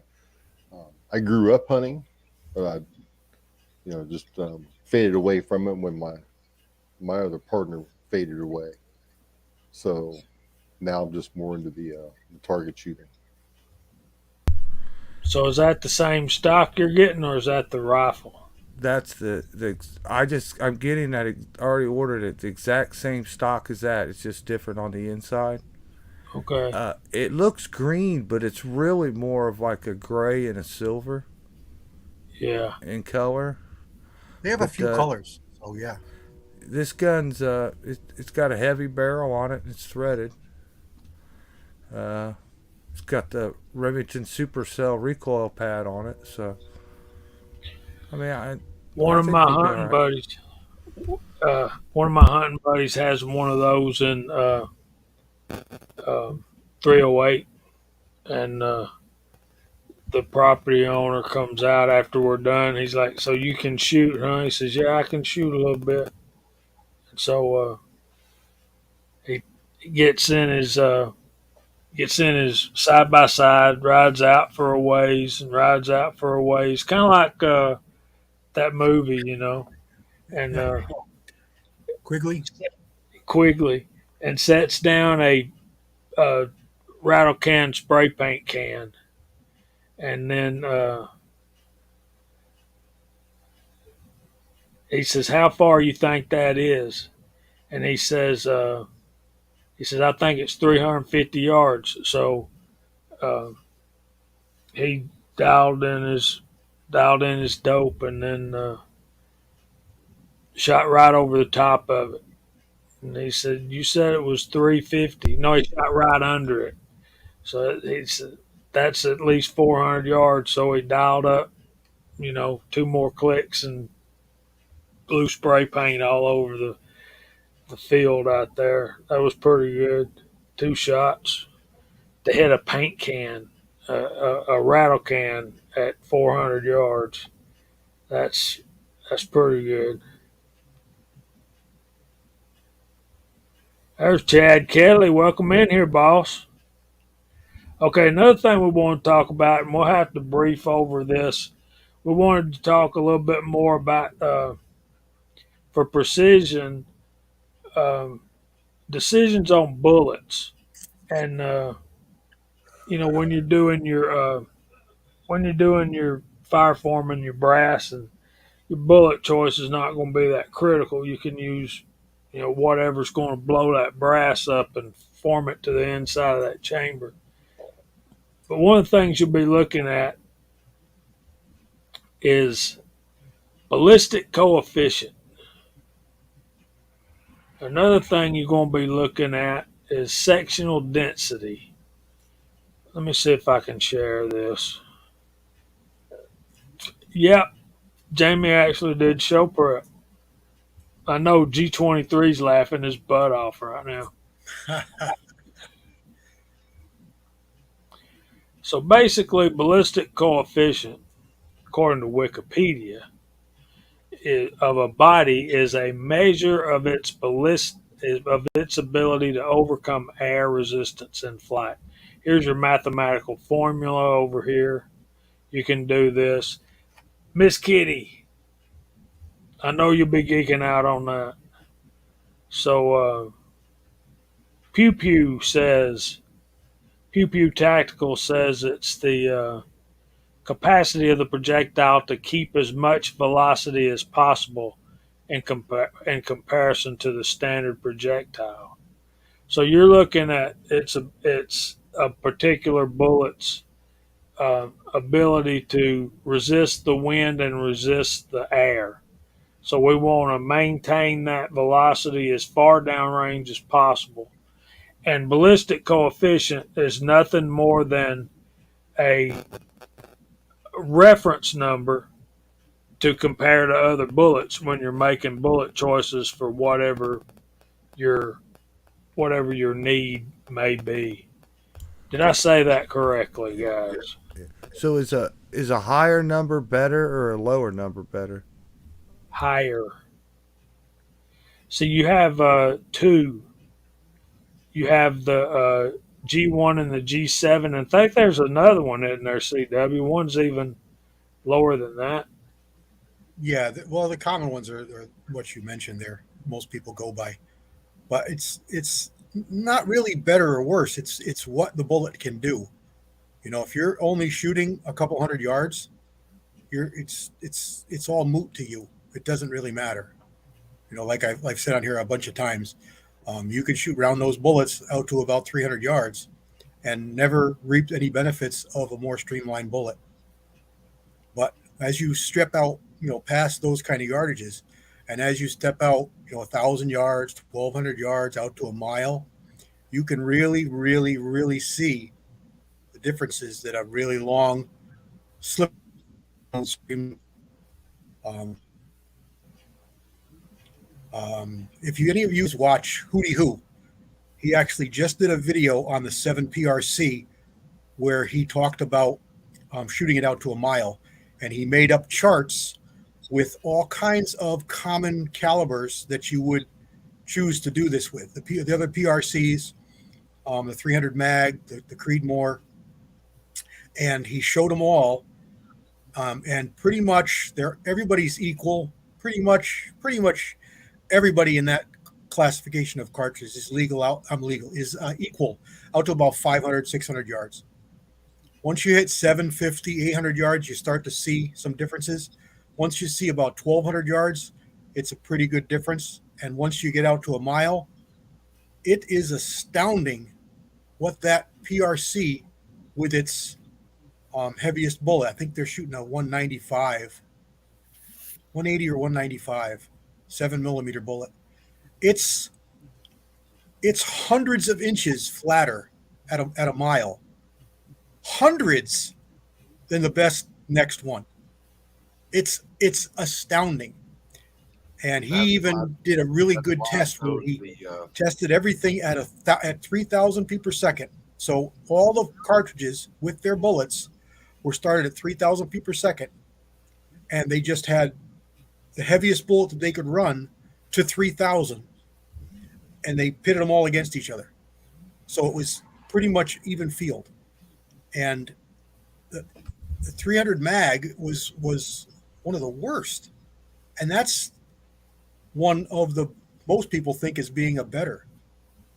It was pretty eye-opening, and he gets kind of geeky on that. So if you want to check that out, he just posted that video yesterday or this morning or something like that. So it's a most recent one from him, and it's Hootie Hoo. So check that out if these kind of numbers are interesting to you. And he talks about it a little bit in a couple of videos, and he shoots with Alabama somebody or other, which is a long range outfit, and they get pretty geeky too with this stuff. And you can learn a lot. There's a bunch of good channels if this is really interesting to you. A lot of PRC channels and really good stuff out there if this kind of stuff is interesting to you. But yeah, basically it's how slippery a bullet is, and the higher the number means it's more slippery. It slides through the air with less resistance, so it maintains velocity and energies farther. Basically, that's basically the sum total of ballistic coefficients. And then sectional densities is a formula of the bullet's length by its dimensional word I'm looking for is escaping me. Cross-sectional area, I think. Yeah, it's diameter by its length, and it basically gives you a number that you can compare it to other bullets. Basically, that's what it's for. The Plus, ratio of an object's mass to its cross-sectional axis. area with respects to a given axis. Yeah. Yep. So basically, um, if you're comparing a hunting bullet, a lot of people in the know consider 200 about minimum for a good hunting bullet, and then it goes up from there. I would say 220. Yeah, and more is not necessarily bad. It's just it's going to give you a little more length, which is going to give you a little more shank, a little more section for penetration. When you start getting real, like a round ball is really pitiful, and then you get into like a 175 grain 7 millimeter or a 220 grain 3006. They're really long for caliber, and the SDs on those are much higher. But that's all it's for. It's just a number that you can use to compare other bullets. And it does change with caliber, but if you use 200 or 220 or 250, whatever, across the board, you will get similar results with that same number. So if you're shooting a 35 rem with a 200 grain bullet and it's hovering right around 200, and then you drop to a 150 and you see it's like 170 or 165 or 172, whatever the heck it is, you start to see why that bullet is not as popular as the heavier one, because it drops down below that magic number that seems to perform really well. Oh, Ron did a video on it too, so Ron's probably got a good video. There's your good picture. Yep. Some of the better channels to look for in these topics. Of course, that was Ron Spomer Outdoors, who I've really known to grow and come to grow and love his opinions. Gun Blue 490, if you're not familiar with him, check him out. There's the Rebel Mike Hester. What's going on? Hey, Mike. And this is the top comment of the night. If you're just shooting paper, don't worry about sectional density. Yep.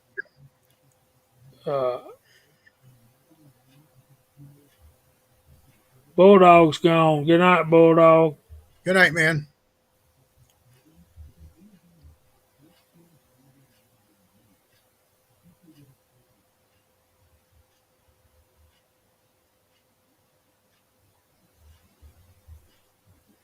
Mike's sectional density has gone up as he's aged. We get shorter and wider, right? It's going to drive your SD up. Yeah, we might have started life as a VLD match, but here lately we're becoming semi-wad cutters, right? Yeah. So much we can take down an elephant. The Hornady channel does a lot of good stuff. They've got a good podcasts on stuff. Good They information. do. They're long, but they're very detailed. I like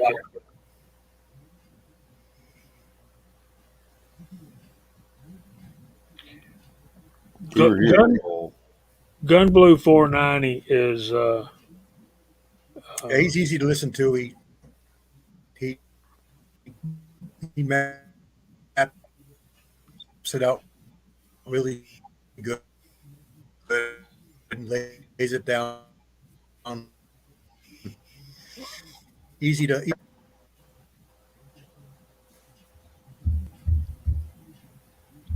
You're roboting on us again, C-Dub. Sorry, man.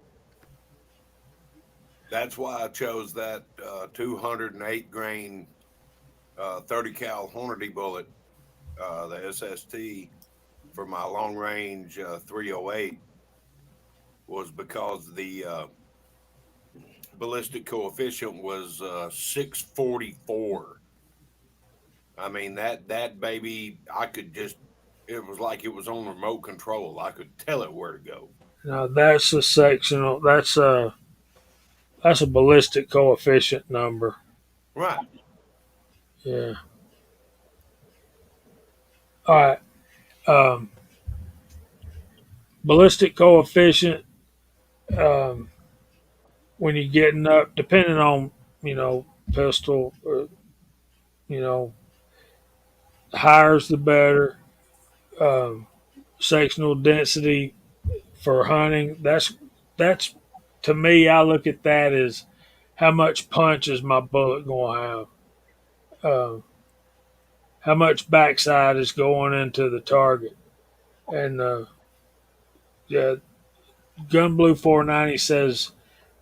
I think he said 240 was Bama was the bottom he would go for. Bama Dad says I used to watch Squatch reloading. Yeah, he ain't done nothing in a while. He's been on here several times. He was on our Hmm, panel a lot. regularly for Regularly. better He's doing part of well a year. with his quads and side I by don't know what sides. happened to Ben. I used to talk to him quite a bit too, and I haven't heard anything from him in a while.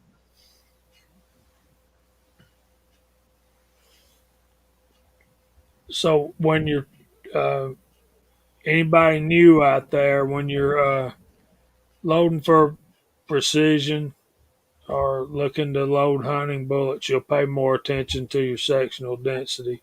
If you're looking for target bullets, uh,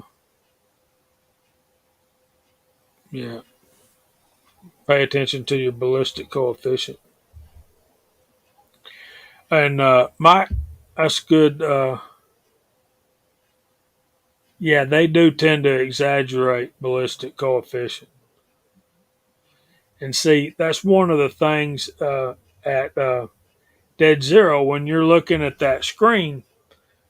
Tommy Boy mentioned earlier that your ballistic coefficient changes at velocities, at different velocities.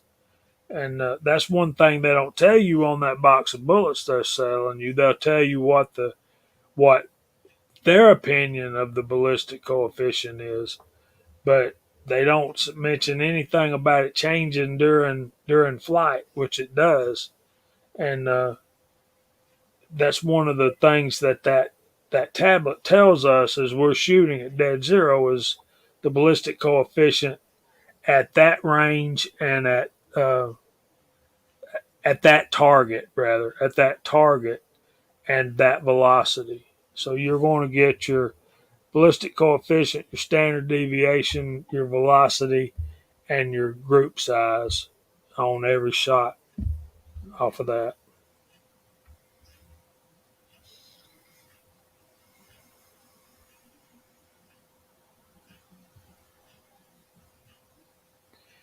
Uh, I don't have to look that up. G23. How a mini is what a lot of the that's becoming very popular action. Yeah, There's a I have one in Grendel. It's very accurate.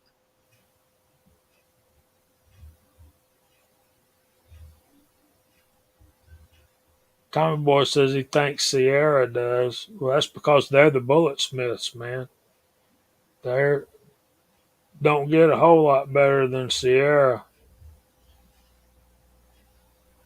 I believe I'll I look live. that up after we get done, G.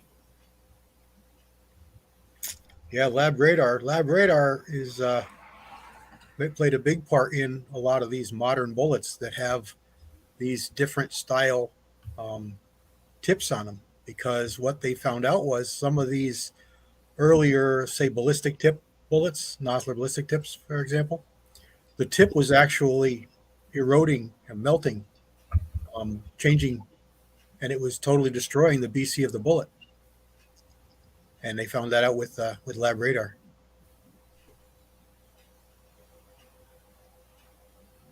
And we all learned a lot from High Boy.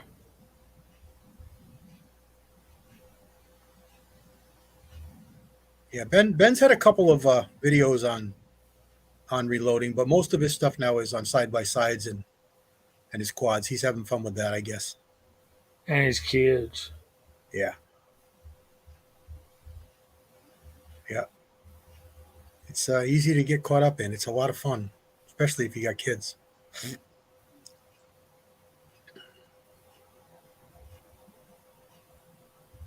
He had a business on it too, didn't he? I think so. Yeah, reloading ammunition, if I'm not mistaken.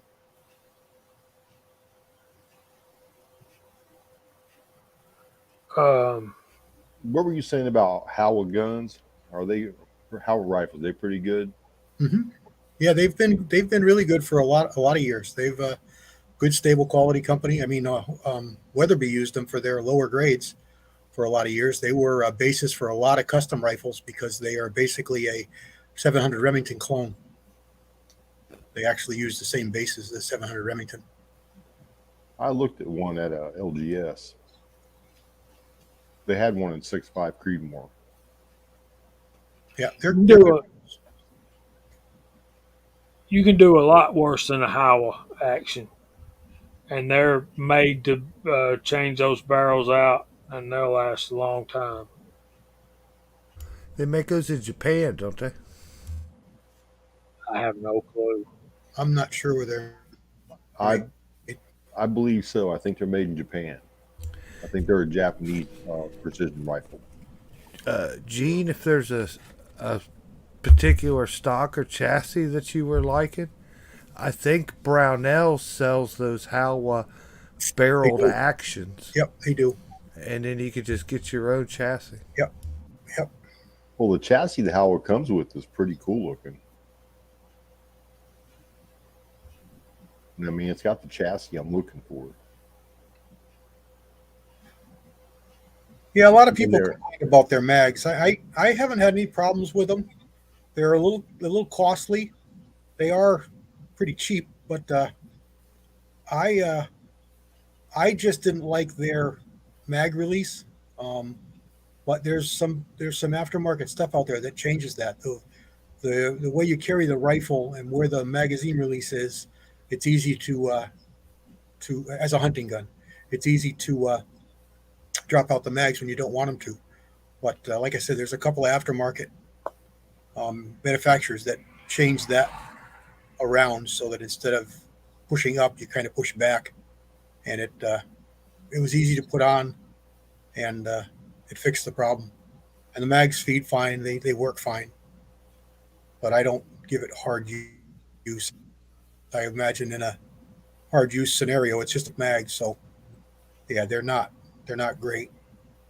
Yeah, my 6 millimeter is a Weatherby, and it's a Howa. I just remembered that.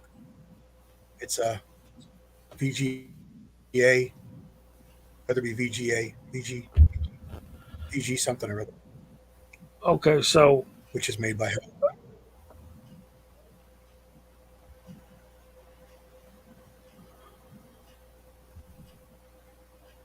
okay, their prices aren't hateful either. no, they're just a little bit more than the Savages, I think. But a Savage 110 action will last you a long time as well. Of course, the Remington 700 action once it's been laid up and squared up, it's the don't get a whole lot more than that unless you're spending a whole bunch of money on a awful nice custom made stuff. We are running out of time, gentlemen. We hope y'all have enjoyed the topics that we had for y'all tonight. It was good to hear Walter expand on exactly how YouTube is putting it to us. So we'll start going through the room and clear the deck for Gizzard Gary. You want to go first, Walter? Sure. Once again, I really appreciate the camaraderie and the friendship that we have here on this Friday night chats. I appreciate being invited back over and over again. It's a real enjoyable experience for me. As far as stuff coming up, I'm still working on videos. I got, this coming up Moldy Monday will only be on Rumble because I can't put it on YouTube because I'm in jail. So I've got a couple other things going on. I'm getting ready to start yet another series with, I'm just going to call it Henrys and Handguns, and I'm going to bring out one of my Henrys and a single action revolver and go shoot them. in the in the same caliber. That'll start in probably 2 weeks as soon as I get out of jail. So I'll have that running side by side with the Moldy Mondays, and that Moldy Monday thing's going to keep running, guys, till I run out of molds, which is going to be a while. So, so that's me. Again, enjoyed being here. Good to chit chat with everybody over on the side chat. You guys were really on it tonight. That was great. Thanks for being here, brother. They're still cutting up over here. Oh yeah. James Pugh says 80 to 05 or so. The Some of them were made in Japan. Anyway, focus. Okay, I'm under control now. Kyle, I hope you got what you needed out of this mess. Um, Bull Jason, woofing. There's a bull woofing sighting out there. there you go. That's the emperor himself. If you don't know, I don't. that's Timmy. So is he ashamed of us that he won't? He's probably doing some Bigfoot stuff. So he's over in his bull woofing Yeah, there channel. you go. That or Always he's an good to YouTube see fan. the always good to see the emperor. Yeah, I always good to miss have an him. emperor sighting. Hey, Timmy. So let's go to Jason, see what he's got coming up this week. You gonna do anything, buddy? Nah, I'm gonna not do anything with YouTube. But great chat tonight, man. I learned a lot. I'm gonna go get some good cleaning stuff. I'm gonna get that boar paste, have everything I need ready to go, and yeah, break it into barrels. What I'm gonna be doing soon, and I'm glad you had this chat, and I know what to expect and look forward to, and I'm gonna get all the stuff that I need to do it right and not play around. Be real careful of the crown. That's one thing I didn't mention or talk about. I don't know if we did. But Oh, I cleaning, beat that. okay, I, cleaning I, you can really destroy, and a lot of the companies really specify to clean from the way the bullet travels through the barrel, which means from the breech, and then be conscious of that crown, the edge of that barrel when your jag or whatever comes out of the barrel, you can do some damage. So yeah, we talked about that pretty good bit. So who's next, Mister Gene? Hey, thanks for having me on. here he I is, appreciate it. the Um, kinetic fanatic. I I've like it. Mechanics. I've just been sitting back, listening and learning, because like Jay, I'm new to the long range shooting kind of club there, and going to go out and man, yeah, I looked at this how one. Now my list is just expanded. I don't. I'm just gonna have to pull the trigger on something and just do it. Just make a final, go out and do it. Follow everybody's instructions on how to clean everything, how to break everything in. And, hopefully, end up with a good shooter. But hanging with you guys, man, I can't go wrong. What have I got coming up? Let's see. Uh, let's see. I work next week, and I got USPSA shoot, and then we've got the Buckeye Blast, which is the Buckeye Nationals USPSA here in Ohio. Very good. That's all I got. Thanks, man. We appreciate you uh, joining us and jumping in on all this stuff. This is fun stuff for us. Uh, Bama Dad, I think me and Walter's to the age that we wouldn't be wearing a orange jumpsuit. We would be wearing black and white stripes, wouldn't we, Walter? Yeah, I'm afraid so. Like a skunk. Yeah, like that guy. Yeah, that's a cool avatar, man. So CW, what do you got cooking up this for us this week? Not sure. My plans today got all topsy turvy, so I didn't even get a knife video out. So I don't know, but hopefully something. I'll have something going on. I'm sure I'll get some time to get down in my loading room. Well, we sure hope so. Uh, Kyle, how are you doing, buddy? You going to be doing anything? Are you still going to get a strike tomorrow? I am hoping to get a strike tomorrow. Uh-oh. What did I miss? I'm tired of YouTube giving all of my friends a bunch of crap over something that shouldn't be done. And I think I'm going to go live tomorrow morning. And according to the side chat, if y'all thumbs up, thumbs down, let me know. I'll do it. I don't care. We're going to try to get a strike. What are you going to do? Just cast till they throw you off the air? I'm on cast with a rifle in my hand. I don't know what I'm gonna do, but I'm tired Duct tape of a dipper to picking the on rifle barrel. everybody. And I mean, it's just crap. Goodness gracious, you change the rules every damn week, and then you bitch because we don't know what the rules are because you don't explain them.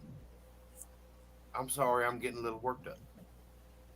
Yeah, but it's because they wrong the people that we care about. But I think that it would just be a really good up yours. I mean, even going to have music playing. Let's get a copyright strike to go along with it. Hell, delete the damn channel. I don't give a shit. Just play the radio in the background. You'll get copyright strikes. I already got one of them.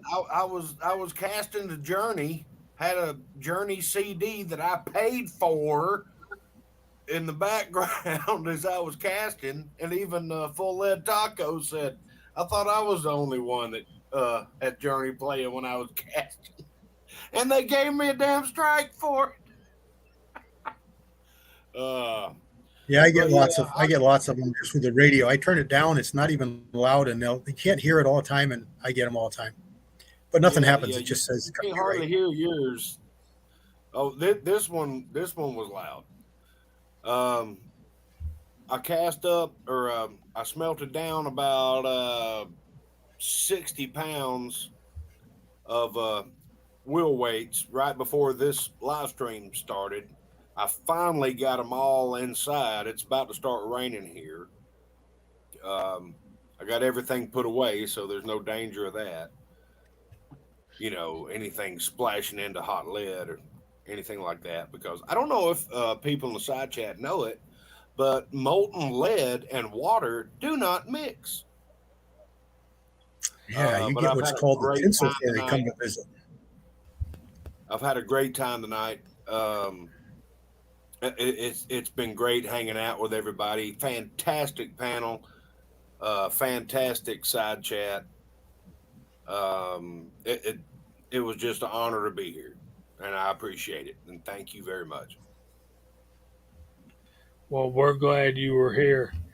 I'm going to be working on a lever action video and some zinc bullets, some loads anyway. There's Mr. PC Bullet Empire. Good to see you. We need to get Tim. You're always welcome on here, buddy. Call me. It'd be nice to have Timmy on here. Yeah, he used to come on from time to time. I still owe him a grits video. Maybe that's why he won't come on. And OE, there's another strike. So 6 says she's getting better. That's a good thing. That's a good thing. Okay, so we're overtime at officially making Gizzard Gary late. Dang, I don't know what all this. Forgot my goodbye lines. What am I doing here, y'all? I'm tired. It's been a rough week. Y'all, please forgive me.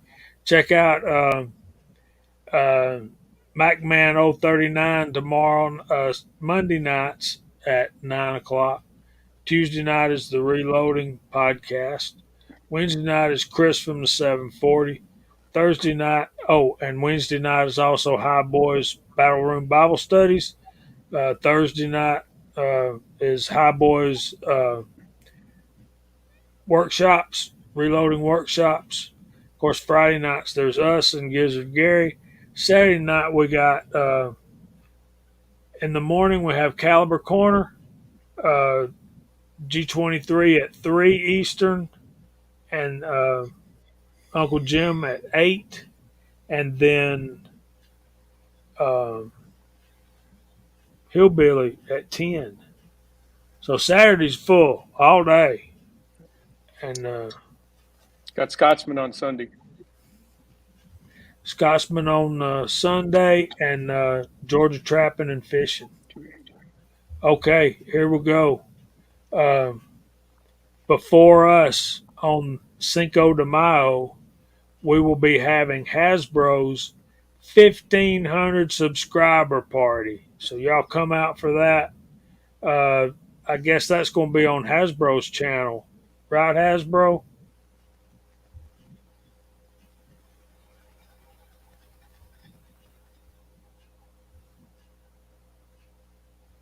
Three p.m. Pacific Standard Time, which would be 6 p.m. Eastern Time, which is the only time zone that matters. Okay, guys, we're going to clear the floor for Gizzard Gary. We hope the Lord blesses y'all all real good. And if He's willing, we'll see y'all back next Friday night at 8 o'clock.